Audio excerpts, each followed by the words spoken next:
हामी नीति कार्यक्रममा छलफल गर्दै गर्दा कसरी गरिरहेका छौँ भने मानव यो नीति कार्यक्रममा छलफल गरिसकेपछि यसको आधारमा बजेट बन्छ।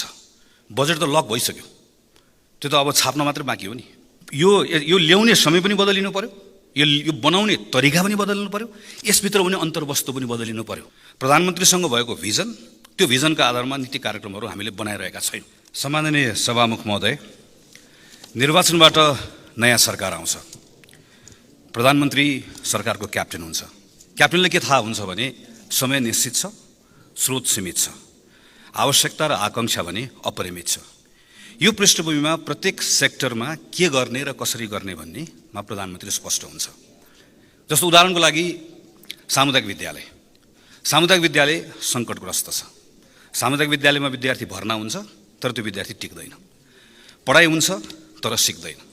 सामुदायिक विद्यालयमा करिब 55,000 शिक्षकको दरबन्दी पुगेको छैन। कर्णालीमा मात्र हामीले हेऱ्यौँ भने 40% विद्यालयमा एकजना शिक्षकको दरबन्दी पनि छैन। सामुदायिक विद्यालयको क्षेत्र हेभिली अन्डर फाइनान्स छ। यस्तो बेलामा क्याप्टेनलाई के थाहा हुन्छ भने अब के गर्ने हो, के नगर्ने हो, कहाँनिर हस्तक्षेप गर्ने हो, कसरी गर्ने हो, कुन पोलिसी इन्स्ट्रुमेन्टबाट मैले पाएको समयभित्र म शिक्षकको अभाव पूर्ति गर्छु, सिकाइको सङ्कट हल गर्छु, सामुदायिक विद्यालयको स्तर उन्नति गर्छु भन्ने थाहा हुन्छ। यसरी प्रत्येक सेक्टरको बारेमा थाहा भएपछि उसले आफ्नो मन्त्रीलाई म्यान्डेट दिन्छ। त्यो म्यान्डेट अनुसारको एउटा लक्ष्य हुन्छ, समय तोकिएको हुन्छ, मिति तोकिएको हुन्छ र त्यो कुरालाई सार्वजनिक गरिन्छ। क्यानाडामा यसको अभ्यास, बाहिर यसलाई पब्लिक ट्र्याकर भनेर भनिन्छ, बाहिरबाट यसलाई ट्र्याक गरिन्छ। र प्रधानमन्त्री कार्यालय भनेको एक प्रकारले मन्त्री परिषदको प्रधानमन्त्रीको कार्यालयको काम भनेको यसरी तोकिएको टार्गेट अनुसार काम भयो कि भएन भनेर अनुगमन गर्छ, मूल्याङ्कन गर्छ, के अप्ठ्यारो भयो भने गाँठो फुकाउँछ। अब सचिवले मन्त्रीलाई होइन, मन्त्रीले सचिवलाई ब्रिफिङ दिन्छ। अनि हाम्रो संसदको काम के हुन्छ? सरकारले लिएको यो पहल कदमीमा हामी के सहयोग गर्छौँ, कतिपय सन्दर्भमा प्रश्न गर्छौँ, कतिपय सन्दर्भमा विकल्प सुझाउँछौँ। मूलतः हाम्रो भूमिका ओभरसाइट एजेन्सीको जस्तो हाम्रो भूमिका हुन्छ। वास्तवमा यस्तो हुनुपर्ने हो, यस्तो हुन सक्छ। तर हाम्रो सन्दर्भमा के हुन्छ? नयाँ सरकार आउँछ, प्रधानमन्त्रीलाई यसो भाषण सुन्दै गर्दाखेरि सबै कुरा थाहा भएको जस्तो लाग्छ, तर वास्तवमा थाहा हुँदैन। यो प्रकारको बयानबाजी मात्रै हुन्छ। के गर्ने, कसरी गर्ने भन्ने थाहा हुँदैन। त्यो थाहा नभएपछि मन्त्रीलाई पनि थाहा हुँदैन।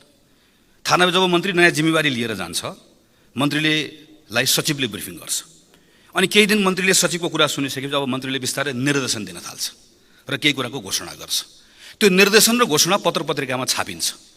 अनि त्यो छापिएको कुरा पढेर आएर अनि हामी संसदभित्र त्यो निर्देशन र घोषणाको वरिपरि प्रतिक्रियाहरू व्यक्त गर्छौँ, प्रश्नहरू व्यक्त गर्छौँ। हामी यसरी नै रुमलिरहेका छौँ। यही सन्दर्भमा हामीले नीति तथा कार्यक्रमलाई हेर्नुपर्छ। प्रधानमन्त्रीसँग भएको भिजन, त्यो भिजनका आधारमा नीति कार्यक्रमहरू हामीले बनाइरहेका छैनौँ। मन्त्रालयले करिब यो फागुन चैत्रतिर योजना महाशाखा भन्ने हुन्छ, योजना शाखा कतैतिर, त्यसले बिस्तारै आफ्नो मातहतका निकायहरूलाई एउटा सन्देश पठाउँछ। नीति कार्यक्रममा राख्नुपर्ने कुराहरू पठाउनुहोस् भनेर भन्छ। सबैले पठाउँछ। त्यो पठाएपछि त्यसलाई एक ठाउँ टिपोट गरिन्छ, कम्पाइल गरिन्छ। त्यो कम्पाइल गरेको कुरा मन्त्री परिषद प्रधानमन्त्री कार्यालयमा पठाइन्छ। प्रधानमन्त्री कार्यालयमा केही सचिवहरू हुनुहुन्छ जो ठिक ठाउँमा मेरो सरुवा भएन भनेर रिसाएर बस्नुभएको, झोक्राएर बस्नुभएको। त्यो सचिवहरूको सानो एउटा समूह बनाइन्छ। अनि त्यो समूहलाई कम्पाइल गर्न दिइन्छ। कम्पाइल गरेको डकुमेन्टलाई नीति कार्यक्रम भनिन्छ र यो यहाँ प्रस्तुत हुन्छ। हामी नीति कार्यक्रममा छलफल गर्दै गर्दा कसरी गरिरहेका छौँ भने मानव यो नीति कार्यक्रममा छलफल गरिसकेपछि यसको आधारमा बजेट बन्छ। बजेट त लक भइसक्यो, त्यो त अब छाप्न मात्रै बाँकी हो नि। अब यसभित्र भएको छलफललाई कसले ग्रहण गर्ने हो, यसको अर्थ के हुने हो, हामीले यसमा कहिले पनि केही पनि प्रश्न गरिरहेका हुँदैनौँ। यही कुरा बजेटको सिद्धान्तको छलफलमा पनि हामीले उठायौँ र यसको आधारमा यो फेरि अहिलेको सरकारको सन्दर्भमा मात्र कुरा गरेको होइन। हामी यस्तै गर्दै आइरहेका छौँ, यसलाई बदल्नु पर्यो भनेर मान्य विश्वप्रकाश शर्मा र मैले केही दिन अगाडि मान्य अर्थमन्त्रीजीलाई उहाँकै कार्यालयमा गएर भेटेर हाम्रो सन्दर्भमा तालिका कस्तो हुनुपर्छ भनेर एउटा तालिकासहित र त्यसको व्याख्यासहित बुझाएका छौँ, जसमा हामीले भनेका छौँ चैत्र महिनामा यो नीति र कार्यक्रम यहाँ पेश हुनुपर्छ र वैशाख र जेठको यो महिनालाई बजेट कार्यान्वयन गर्ने सन्दर्भमा जति पनि कानुनहरू निर्माण गर्नुपर्ने हो ती सबै कानुनमा छलफल गरेर पारित गर्ने समयको रूपमा प्रयोग गर्नुपर्छ। जसको कारणले गर्दा संसदबाट बजेट पारित हुँदै गर्दा बजेट मात्रै पारित हुँदैन, त्यसको लागि चाहिने इन्स्ट्रुमेन्ट, कानुन, त्यसको लागि चाहिने मन्त्रालयले पनि कार्यविधिहरूमा काम गर्छ, त्यो सबै पारित भएको अवस्था हुन्छ। एउटा विषय हो। दोस्रो विषय, यो प्रस्तावित नीति तथा कार्यक्रममा 188 बुँदा छ। यसरी पढ्दै गयो भने यो भित्र सबै छ। इच्छा छ, समीक्षा छ, कार्यक्रम छ, योजना छ, आयोजना छ, राम्रोसँग हेऱ्यो भने केही पनि छैन। यस्तो किन हुन्छ? किनभने यो के को लागि ल्याइएको भन्ने कुरामा हामीले कहिले पनि सघन छलफल नगरेको हुनाले गर्दा हामी अल्मलिएका हुन्छौँ। बेलायतमा क्विन्स स्पिच वा किङ्स स्पिच भनेर योभन्दा अघिल्लो पटक हामीले हेऱ्यौँ भने जम्मा 940 शब्दको छ। 10 मिनटमा त्यो वाचन सकिन्छ। र गएको पटक हामीले हेऱ्यौँ भने त्यसमा ठ्याक्कै के छ? यो पटक मेरो सरकारले यो वर्षमा 38 वटा कानुन लिएर आउँछ। यो कानुन बनाउँछ, प्रस्ताव गर्छ, तपाईँहरूले पार्लियामेन्टबाट बनाउनु होला। यो कानुन किन बनाउने भनेर त्यसको उद्देश्य राख्छ र ठ्याक्क त्यो ल्याउँछ, 10 मिनटमा वाचन गर्छ, सकिन्छ। हाम्रोमा पनि त्यही थियो। 2048 सालमा तत्कालीन राजा वीरेन्द्रले वाचन गर्दै गर्दा जम्मा 24 वटा बुँदा मात्रै थियो र मूलतः नीतिको कुराहरू थियो। 2064 सालपछि हामीले के गर्यौँ? नयाँ गर्ने भन्ने सन्दर्भमा हामीले बिस्तारै कार्यक्रमको विस्तृतीकरण गर्यौँ र बिस्तारै सरकारको विज्ञापन गर्ने जस्तो यसलाई एउटा अस्त्र बनायौँ। नीति बनिसके पछाडि त्यसमा हाम्रो समस्या के हो, समस्याको हामीले पहिचान गर्ने, त्यसको लक्ष्य के हो, लक्ष्य प्राप्त गर्नको लागि चाहिने पोलिसी इन्स्ट्रुमेन्ट्सहरू के हो, यसरी हामीले यसलाई राख्यो भने मात्र यसको अर्थ हुन्छ, नभए अलमल हुन्छ।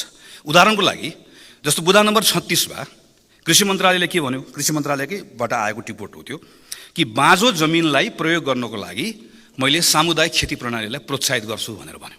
त्यो सामुदायिक खेती प्रणाली भनेको के हो, कसले गर्ने, त्यो अलमल हो। किन अघि भनेको जस्तै के को लागि भनेर नसोचेको हुनाले गर्दा अलमल भयो। 2070 सालमा म सम्झन्छु कृषि समितिको सभापतिको रूपमा काम गर्ने मौका पाएको थिएँ। भूकम्प पछाडि हामीले नै संसदीय समितिको विशेष पहल कदमीमा भू उपयोग नीति सरकारलाई ल्याउन लगायौँ, छलफल गऱ्यौँ। त्यसको आधारमा भूमि सम्बन्धी ऐन आयो। त्यो ऐनमा मैले नै सांसदको रूपमा संशोधन राखेँ। हामीले त्यसको आधारमा भूमि ब्याङ्क बनाउने अवधारणा ऐनको अङ्ग बनायौँ। तर पछि 79 सालमा यो 77 सालमा नियमावली बनाउने बेलामा त्यसलाई ड्रप गरियो, त्यसलाई हटाइयो। भूमि ब्याङ्कको अवधारणा मात्रै कार्यान्वयन गऱ्यौँ भने बाँझो र अनुत्पादक जमिन प्रयोग नगरेको जमिन जुन छ त्यो प्रयोग नगरेको जमिनको एउटा कानुनी आधार बनिहाल्छ।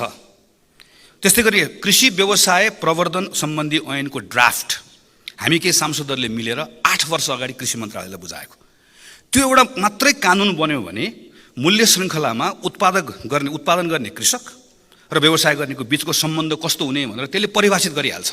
अर्थात् सरकारले ल्याएको यो नीतिको लागि चाहिने पोलिसी इन्स्ट्रुमेन्ट के हो भन्दा मैले कृषि व्यवसाय प्रवर्धन ऐन बनाउँछु, मैले भू उपयोग ऐनमा भएको भूमि ब्याङ्कलाई तुरुन्त सुरु गर्छु भनेर भन्यो भने यो सरकारले राखेको बाँझो जमिनको प्रयोग गर्ने कुराको लक्ष्य प्राप्त हुन्छ। यसरी हामीले कुन कुरा राख्यो भने कुन लक्ष्य प्राप्त हुन्छ नीति बनाउँदाखेरि यसरी हेर्नुपर्ने हुन्छ। केही नीतिहरूमा फेरि हामीले डिपार्चर पनि गर्नुपर्छ। जस्तो हामीले वित्तीय संहिताको सन्दर्भमा के गर्दै आयौँ? स्थानीय सरकारहरूलाई अनुदान दियौँ। त्यो अनुदानलाई हामीले सशर्त अनुदान भन्यौँ। सशर्त अनुदानमा हामीले शर्त कस्तो राख्यौँ? कार्यक्रमको शर्त राख्यौँ, आयोजनाको शर्त राख्यौँ। अब अनुभवले हामीलाई के सिकायो? आयोजनाको शर्त राख्दै गर्दा हामीले अपेक्षा गरेको प्रतिफल प्राप्त भएन, अर्थात् यो नीतिले भनेको अनुसार काम भएन। अब यसलाई बदल्नु पर्यो, केही कुरामा डिपार्चर चाहियो। अब अहिले यसपालि हामीले के भन्यौँ? अब हामी वित्तीय संहिताको सन्दर्भमा खास गरिकन वित्तीय हस्तान्तरणको कुरालाई कार्य सम्पादनसँग जोड्छौँ। अर्थात् हामी कार्यक्रमका सन्दर्भमा होइन, उपलब्धिका सन्दर्भमा, आउटपुटका सन्दर्भमा यो स्कुल बनाउने भनेर होइन, तिमीले सिकाइका सन्दर्भमा यो परिणाम दियो भने तिमीले यति अनुदान प्राप्त गर्छौ भनेर जान्छौ। हामी बिस्तारै एक प्रकारले त हामी सशर्त अनुदान घटाउँछौँ। हामीले यो नीति लिन्छौँ है भनेर हामीले संहिताको सन्दर्भमा भन्यौँ। नीतिको डकुमेन्टले यसलाई यसरी के भन्यो भने एक ठाउँ राखेँ कि म यो नीति यो पटक बदल्दैछु। केही नीतिमा फेरि अभ्यास गर्दै गर्दा सोचेको कुरा नआएपछि परिमार्जन चाहिन्छ। जस्तो हामीले विद्युतीय सवारी साधनलाई प्रोत्साहन गर्ने नीति केही वर्षदेखि लियौँ। हामीले के भन्यौँ? यसबाट कार्बनको उत्सर्जनमा पनि हामीलाई सहयोग पुग्छ र खास गरिकन विद्युत उपभोगको सन्दर्भमा पनि बढ्छ र पेट्रोलियम पदार्थमाथिको निर्भरता घट्छ। अहिले प्राइभेट भेहिकल्सहरू ठुलो मात्रामा हामीले बिस्तारै इलेक्ट्रिक भेहिकल बनाइसकेका छौँ। त्यो ठिक भएको छ, तर हामीले सोचेको जस्तो भएन। अर्थात् पेट्रोलियम पदार्थमाथिको जुन परनिर्भरता घटाउने भनेका थियौँ सोचेको जस्तो घटेन। पेट्रोलियम पदार्थको अहिले केही तथ्याङ्कले के भन्छ कि खपत घटेको छ, तर उद्योगको कारणले गर्दा हो। त्यसो भए के हो त? त्यसो भएदेखि यसलाई परिमार्जन गरेर अब के थप्नुपर्ने भयो हामीले भने निजी सवारी साधन त गर्ने नै हो, तर त्योभन्दा पनि लामो दूरीको सवारी साधनलाई, बसलाई, ट्रकलाई विद्युतीय सवारी साधन नबनाइकन हामीले सोचेको जस्तो पेट्रोलियम पदार्थमाथिको हाम्रो निर्भरता नघट्ने रहेछ। यो नीति परिमार्जन गर्ने कुरा हाम्रो आफ्नो अनुभवले हामीले सिकायो। हामीले यसरी राख्नुपर्ने रहेछ। सरकारले के भन्यो? भ्रष्टाचारलाई न्यून गर्ने, सुशासन कायम गर्ने मेरो मुख्य नीति भनेर भन्यो। यसको लागि उसले कार्यक्रम के लिएर आयो? अख्तियार भ्रष्टाचार सम्बन्धी कुरा, सम्पत्ति शुद्धिकरणको कुरा र राष्ट्रिय सतर्कता केन्द्रको कानुन संशोधन गर्छु, यो ठिक छ। हामी यसमा संशोधनमा काम गरिहाल्छौँ। उच्च पदस्थ मानिसहरू जसले गैर कानुनी सम्पत्ति आर्जन गरेको छ, म तिनीहरू एकजनालाई पनि छाड्दिनँ, एकदमै ठिक छ। यसको लागि पक्कै पनि सरकारले अब कानुनी संरचना सोचेकै होला, भएको कानुनबाट काम गर्ने हो कि नयाँ कानुन ल्याउने हो, यसमा छलफल गरौँला नै, यति कुरा भयो। तर के यो केही उपचारात्मक कुराले मात्रै भ्रष्टाचारको यो विकराल समस्या सम्बोधन हुन्छ त? हुँदैन। यसको प्रिभेन्सनको साइड के होला त? हाम्रो निर्वाचन प्रणालीमा इमान्दार भएर हामीले भन्यो भने हाम्रो स्थानीय चुनावमा एउटा वडाको चुनावको प्रतिस्पर्धा हुँदै गर्दा त्यहाँभित्र कति खर्च परिचालन हुन्छ? हाम्रो निर्वाचन कति महँगो भएको छ? त्यो निर्वाचन महँगो हुने कुरा केसँग जोडिएको छ? हाम्रो निर्वाचन कानुनसँग जोडिएको छ, हाम्रो राजनीतिक दल सम्बन्धी कानुनसँग जोडिएको छ, दलको उम्मेदवार छान्ने तरिकासँग जोडिएको छ, दलको कोष पारदर्शी हुने कुरासँग जोडिएको छ। यहाँ गएर जोडिँदो रहेछ। हाम्रो निजामती प्रशासन, प्रहरी प्रशासनको इन्टेक हुने ठाउँमा जहाँ हामी भर्ना लिन्छौँ, पहिला त्यो करप्ट थियो, त्यसलाई अहिले हामीले सुधार्यौँ, लोकसेवाबाट सुधार्यौँ, प्रहरीबाट सुधार्यौँ, त्यो राम्रो भएको छ। तर यसको प्रमोसन, खास गरिकन प्रमोसनका सन्दर्भमा, त्यसै गरिकन कतिपय ठाउँमा चाहिँ हामीले यो खास गरिकन वृत्ति विकासका सन्दर्भमा हामीले हेऱ्यौँ भने त्यहाँभित्र व्यापक अनियमितताहरू छन्। एउटा भ्रष्टाचारको ठुलो जडी हो। अर्थात् त्यसो भएदेखि निजामती प्रशासनको कानुन, प्रहरी परिचालन सम्बन्धी कानुन अर्को विषय रहेछ, न्यायालयमा हुने राजनीतिक हस्तक्षेप बन्द गर्ने कुरा अर्को रहेछ, स्वार्थको द्वन्द्व सम्बन्धी कानुन बनाउने भनेर हामीले धेरै पटक भन्यौँ, त्यो बनाउने कुरा अर्को विषय रहेछ। यसरी हामीले हेऱ्यौँ भनेदेखि भने लोकसेवा आयोगको भूमिका बढाउने कुरादेखि लिएर प्रदेशलाई सञ्चालन गर्ने कुरासँग स्वार्थको द्वन्द्वको कानुनदेखि लिएर संवैधानिक निकायको नियुक्तिसम्मका विषयहरू एक ठाउँ जोडेर राख्यो भने मात्रै हामीले यो नीतिबाट भ्रष्टाचार न्यून गर्छु, सुशासन कायम गर्छु भनेको लक्ष्य प्राप्ति हुने रहेछ। न कि हामीले अख्तियार बलियो बनाउँछु, दुईटा तिनवटा काम गर्छु भनेर मात्र नहुने रहेछ। यो सँगै अर्को सामाजिक पक्ष हामीले हेऱ्यौँ भनेदेखि भने शिक्षा र स्वास्थ्य, यो दुईटा यस्तो क्षेत्र हो, शिक्षा र स्वास्थ्यमा चाहे त्यो राजनीतिक कर्मी हुन्, चाहे त्यो यो निजामती सेवाका हुन्, प्रहरी प्रशासन अड्डा अदालत जहाँका हुन्, हामीले भन्ने गरेको गुणस्तरीय शिक्षा, हामीले भन्ने गरेको स्वास्थ्य, गुणस्तरीय स्वास्थ्य, यो दुईटाको पहुँच सर्वसुलभ, अझ एक प्रकारले संविधानले गरेको कमिटमेन्ट, संविधानको वाचा अनुसार निःशुल्क गुणस्तरीय प्राप्त गर्ने हो भने यसले नेपालमा भ्रष्टाचारलाई कम गर्ने कुरामा कति ठुलो अर्थ राख्ला। यसरी हामीले कतिपय पोलिसीको लागि चाहिँ फेरि त्यसको अपेक्षा गरेको परिणाम प्राप्त गर्ने कुराका निम्ति हामीले कसरी हेर्नुपर्ने रहेछ भने एउटा पक्ष मात्र हेरेर नहुने रहेछ। मैले यो सन्दर्भ किन उठाएको भने म सरकारको ध्यानाकर्षण गराउन चाहन्छु, यो वर्ष यसरी नै आयो, यसलाई हामीले यसरी लियौँ, तर अर्को वर्ष पनि नीति कार्यक्रम यसै गरिकन आउने हो, बजेटको सिद्धान्तमाथि छलफल यसै गरिकन हुने हो भने मैले अरू मान्य सांसदहरूलाई पनि आग्रह गर्छु त्यस्तो बजेटको छलफलको सिद्धान्तको छलफलमा भाग नलिउँ, यस्तो नीति कार्यक्रमको छलफलमा भाग नलिउँ। यो सरकारको पनि समय बर्बादी हुन्छ, हाम्रो पनि समय बर्बादी हुन्छ। यसलाई बदल्नुपर्छ। बदल्ने तरिका छ, बदल्ने तरिका हामी मिलेर बदल्ने हो। मैले सरकारलाई यो गरिनस् भन्न खोजेको होइन, यो गरौँ भन्न खोजेको। हामीले भनेका छौँ, यहाँबाट सुझाव दिएका छौँ, यो सुझावलाई सरकारले ग्रहण गरोस्। के कानुनहरू प्रस्तावित गर्नुपर्ने छ, कानुनहरू बदल्नुपर्ने छ, कानुनहरू बदलौँ। संसदले पनि आफूले के कुरामा बदल्नुपर्ने छ, हामी पनि बदल्न तयार छौँ।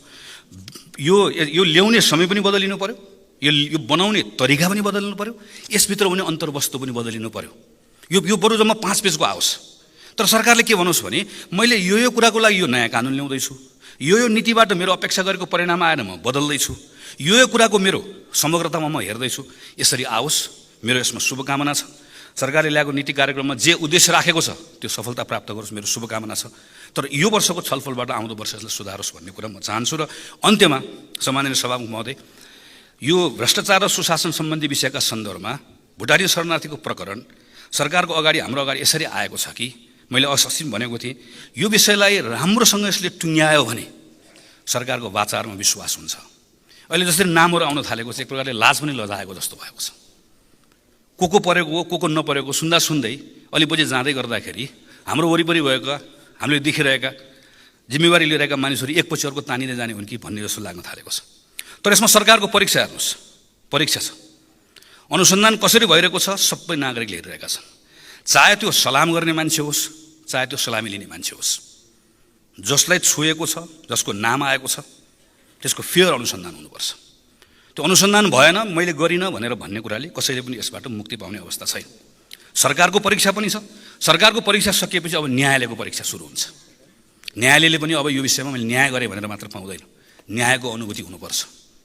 यो राज्य विरुद्धको अपराधमा संलग्न भएको एक मान्छे चाहे त्यो घरको मान्छे होस्, चाहे त्यो बार्दलीको मान्छे होस्, चाहे त्यो नेता होस्, चाहे त्यो नाता होस्, सलाम गर्ने होस्, सलामी लिने होस्, एकजना मान्छे पनि छुट्नु हुँदैन। दुधको दुध, पानीको पानी हुनुपर्छ। आम नेपाली नागरिकले चाहेको कुरा यही हो।